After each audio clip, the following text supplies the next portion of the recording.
Hi, you're on the Reddit Confessions channel. What would you do if your wife left you a written confession inside the oven? Not on the fridge, not taped to the mirror, inside the actual oven. And no, it wasn't even turned off. The only reason I found it before it turned to ash was because I forgot we were out of foil. I opened the bottom drawer, smelled something weird, and pulled out a sheet of paper that had curled at the edges and smelled faintly like regret. It was folded once, sealed in a plastic sandwich bag, and had my name on the front in permanent marker. Just, Lyle, if you find this, I owe you the truth. I stared at it like it was a bomb. My wife, Melinda, isn't the type to write notes. She's the type who speaks her mind mid-toast at breakfast. She once told a waiter that his cologne reminded her of her ex, and laughed like it was no big deal. That kind of woman. So why this note? Why hidden? Why baked? I should have thrown it out. I wish I had. Instead, I sat down right there on the kitchen tile, back against the dishwasher, and opened it with trembling hands. My dog, Buttons, tilted his head and whimpered like he could sense it, like even he knew my life was about to get microwaved. The first sentence? I never stopped loving you, but I did stop being faithful. My heart dropped into my stomach. The world narrowed to just those words. She went on to say that what started as a conversation at a book club turned into meetings at hotels, wine tastings, day trips to antique shops, all with a man named Preston. Yeah, Preston. That name alone made my palms sweat. She said it went on for years, 5 years, to be exact, and that the guilt had been gnawing at her.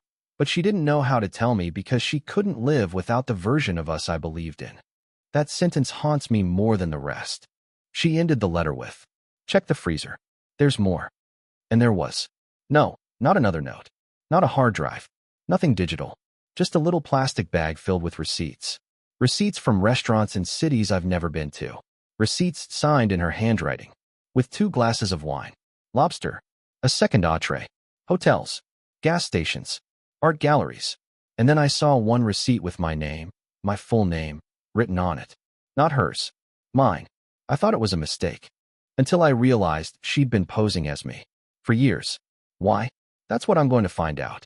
Because this story doesn't end with a note. It begins with one. I didn't sleep that night. Not a wink. The receipts were still laid out across the kitchen table, and every time I closed my eyes, I saw her name written in my handwriting. Or mine and hers. I don't even know anymore. Somewhere between the lobster dinners and boutique hotel stays, my sense of reality had started to slip. Melinda had been pretending to be me, signing things under my name, using my information for what? I didn't know yet. And that was the part eating me alive. At 6:12 a.m., I poured a cup of coffee and just stared out the window. She came downstairs 20 minutes later, acting like she hadn't just detonated a bomb inside my head the night before. She didn't speak. She didn't even look surprised to see me awake. She just poured herself some orange juice and said, "So, you read it." I nodded. I didn't trust my voice. My insides felt like wet paper, like one hard breath would tear me apart. I wanted to scream. I wanted to ask her how long she planned to keep this up. But all I could manage was, "Why my name?" She took a long sip of juice before answering. "Because he didn't know I was married. He thought I was you." The floor seemed to tilt under me. "I used your name, your job title, your backstory. He thought I was a recently retired school administrator who liked woodworking and hated seafood. I kept it cute. Told him I liked pretending to be someone else. He loved the mystery." She said it so calmly, like we were discussing a costume party. I asked the only thing I could form into a sentence. "Was he in love with you?" She looked down, and that was all the answer I needed. That's when I noticed her bag on the floor beside the chair. A folder stuck out the side, slightly ajar. I reached for it before she could react. Inside were copies of emails. Not printed from her account, but from mine. My email. My name. My signature. She'd created a separate address using my identity and sent herself messages from me. Love notes. Apologies. Travel plans. Even banking questions. She'd built an entire digital version of me and used it to keep the affair alive. But that wasn't the part that made me step back from the table. It was the photo tucked behind the papers. A photo I had never seen. A woman, Melinda, holding hands with a man in a museum, smiling wide like she'd been born for that moment. But what made my blood freeze was the child walking beside them. A boy, around 6 or 7, with my nose. And the caption scrawled on the back, "Me, D. and Eli. Charleston, 2017. I didn't say anything for almost a full minute.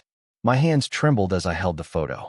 My first thought wasn't even about the man, Preston, I assumed, but about the little boy, Eli, a name I had never heard uttered in my house, never seen on a Christmas card, never seen scribbled in the margins of Melinda's recipe books like our grandkids' names.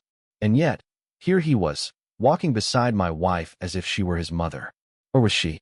Who is he? I asked, almost whispering. My voice cracked in a way that felt pitiful. She looked at the floor like it was easier to lie to Wood than to her husband. I wasn't going to tell you, she finally said. But once you found the note, I knew the rest would unravel anyway. I had this nauseating wave of déjà vu. Like my life wasn't real anymore, but some cruel performance that she'd been scripting for years. I asked again, slower this time. Is he yours? She nodded once. My heart buckled. Is he mine? I whispered. She shook her head, and the look on her face was like she was comforting me. Like I was the one who needed soothing because she was the one who carried the weight all these years. My jaw clenched so hard I could hear my own teeth grinding. He was born in 2011, she said quietly. You remember when I went to that quilting retreat in Asheville? Of course I remembered. That weekend I threw out my back replacing the toilet upstairs. I'd called her 3 times, and she never picked up. When she came home, she brought me peppermint tea and a scarf I never wore. That was the weekend. You told me it was for therapy, that you needed time alone to recenter, I said, every word laced with disbelief. I did need time alone, she replied. But then Preston drove up. I didn't expect it. I didn't plan anything beyond a few nights. And when I came back, I didn't know I was pregnant. I stared at her, hollowed out. She had an entire child, a life, with another man and managed to keep it hidden from me for over a decade. Not just hidden, sealed away, like a secret room in our house I never noticed the door to. She tried to explain how Preston agreed to raise Eli on his own, how he wanted nothing to do with drama, how he lived 2 states away, had his own family, and promised to stay away as long as Melinda kept things quiet. Apparently, the museum photo was taken on one of their rare visits.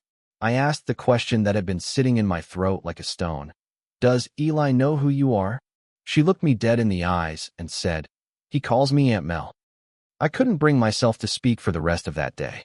Melinda moved around the house like someone cleaning up after a storm, but carefully, like she wasn't sure if the walls would collapse with each step. I couldn't eat, couldn't think straight. I sat on the back porch, hands tucked under my legs like a little boy waiting for a punishment. The kind that never comes because the worst already happened. She had a child with another man, a whole other life. And somehow, I was the last to know. What made everything worse was the fact that she hadn't told anyone. Not our daughters, not her sister, no one. She had carried this alone, or pretended to, while sitting across from me at dinner every night, reminding me to take my blood pressure pills, folding my socks, humming through the radio commercials like nothing was wrong. That night, while she was in the shower, I walked into her sewing room. She hadn't used it much lately, not since arthritis started bothering her hands. But there was still that green floral box tucked high on the shelf, the one she used to keep birthday cards and hospital bracelets from our kids. I shouldn't have looked inside, but I did. Under a bundle of yellowed index cards and faded Polaroids was a plain white envelope. It was already unsealed. Inside was a letter addressed to Eli, written in Melinda's handwriting. She had drafted it 3 years ago. Dear Eli, it began, I don't know when or if you'll read this, but if you ever wonder who I really am and why I was always Aunt Mel, I want you to know that I loved you the moment I first saw you. I loved you quietly and from behind the curtain. I wanted to keep your world peaceful, even if it meant breaking my husband's. The letter was short, but not vague. She admitted everything, that she was his biological mother, that she had chosen to let another man raise him to protect everyone involved, and that one day, she might find the strength to tell the truth. But then came the last paragraph. I don't know what kind of man your father will become. I don't know if he'll ever forgive me. But if he finds this letter, please understand, Eli, he's the only man I ever truly loved. And that's why I never told him. I sat there holding that letter like it was dipped in acid, the kind of burn that doesn't show on your skin but eats through your ribs. I wasn't angry anymore. Not in the way people expect. I wasn't shouting. I wasn't breaking things. I just felt displaced. like I had slipped out of my own life and fallen into someone else's. And that's when I made my decision. I was going to find Eli, with or without Melinda's permission. The road to Charleston stretched ahead like it had no end. I didn't tell Melinda I was leaving. I just left. No bags. No plan. Just the crumpled letter and a printed address I found buried inside her sewing box. It was on the back of an envelope marked Camp Registration, Eli Summers. My hands shook as I typed it into my GPS. The idea that she used a fake last name for him made the whole thing feel like a spy novel. Except I wasn't the hero. I was the guy who didn't know he was in the story until chapter 10. The drive was silent. I kept the radio off. Every sign I passed blurred together. I couldn't stop picturing the boy's face from the museum photo. That same weird tilt of the head I saw in my own childhood pictures. The soft squint when smiling. Maybe it was my imagination, but it felt like looking at a memory that didn't belong to me. I arrived mid-afternoon at a quiet, well-kept neighborhood outside the city. A woman in a straw hat was watering her porch plants and looked up as I pulled into the cul-de-sac. I didn't know what I was going to say, or even who I expected to answer the door, but I had to see it for myself. The house was modest. Gray shutters. Wind chimes. A scooter tipped over on the lawn. My knees felt weak as I walked up the front steps and rang the bell. I half hoped no one would answer. But a moment later, the door opened. A boy stood there. About 12, maybe 13 now. Taller than I expected. Freckles across the bridge of his nose. And eyes that locked onto mine like he recognized me, though that made no sense. He didn't speak at first. Just looked. And then he said, "Are you Mr. Lyle?" I froze. My name. From his mouth. Before I could answer, a voice called from inside. "Eli? Who is it?" A woman stepped into view, not Melinda. Younger. Auburn hair. Maybe early 30s. She looked at me with a kind of guarded curiosity. "I'm sorry," I said, my throat dry. "I think there's been. I'm looking for Melinda. Melinda Hart." The woman's face shifted. Not quite surprise. Something else. Caution. "She doesn't live here," she said slowly. "She visits sometimes." I stared at her, suddenly unsure of what I was even doing. But then Eli spoke again. "Mom says you're the reason she stopped coming." And that one sentence nearly knocked me off the porch. I stood on that porch like a ghost in daylight. Eli had just said the one thing I wasn't ready for, that I was the reason Melinda stopped coming. I hadn't even known she started coming. Behind me, wind chimes rattled like nerves. I looked at him, then at the woman who was still holding the door open just wide enough to say she didn't trust me. "I think I deserve to know what's going on," I said, more to steady myself than anything else. She studied me in silence.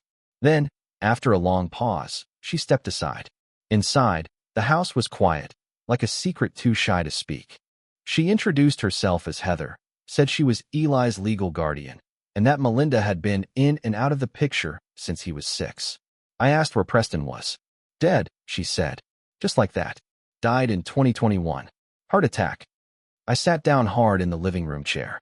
Eli hovered by the hallway, arms crossed, pretending not to listen, but I could see the tension in his posture. Like he'd already had too many conversations whispered behind closed doors. "She used to come more often," Heather continued, sitting across from me. But things got messy.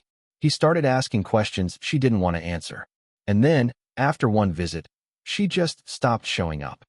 That's when she stood up, walked into the hallway, and returned holding a shoebox with rubber bands around it. "She left this," she said. "Told me not to open it unless something happened. But after what Eli just said, I think it's time." I hesitated. My name was scrawled across the lid in the same permanent marker as the oven letter.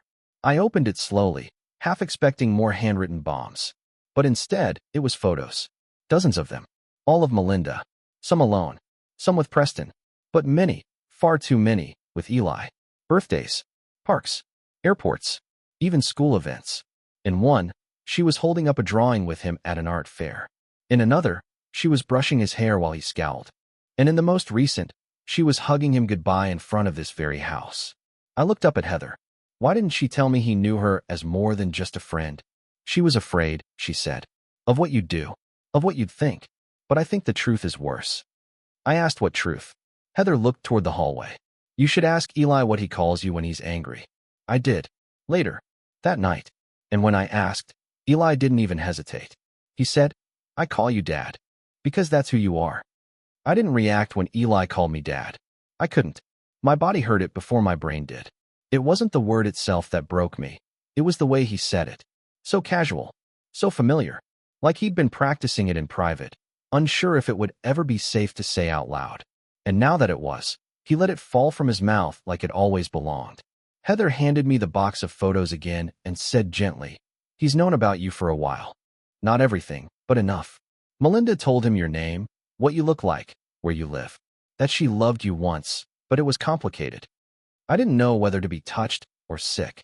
That night, I stayed in a cheap motel off the interstate. The kind where the pillows feel like packing foam and the ice machine hasn't worked since 1998. But I needed the isolation. I stared at the ceiling until sunrise, rehearsing a dozen phone calls to Melinda that I never made. Instead, I walked into a clinic. It was the first thing I did that morning. I scheduled a paternity test. Heather agreed. She said if Melinda wouldn't give me the full truth, then the truth would have to come through someone else. Eli didn't argue either. He just shrugged and said, "Cool. I've always wondered." Waiting for those results was like standing in a burning house, hoping the fire gets tired. But when the envelope arrived 3 days later, I didn't even make it back to the motel to open it. I ripped it open in my car. Positive match. 99, 97%.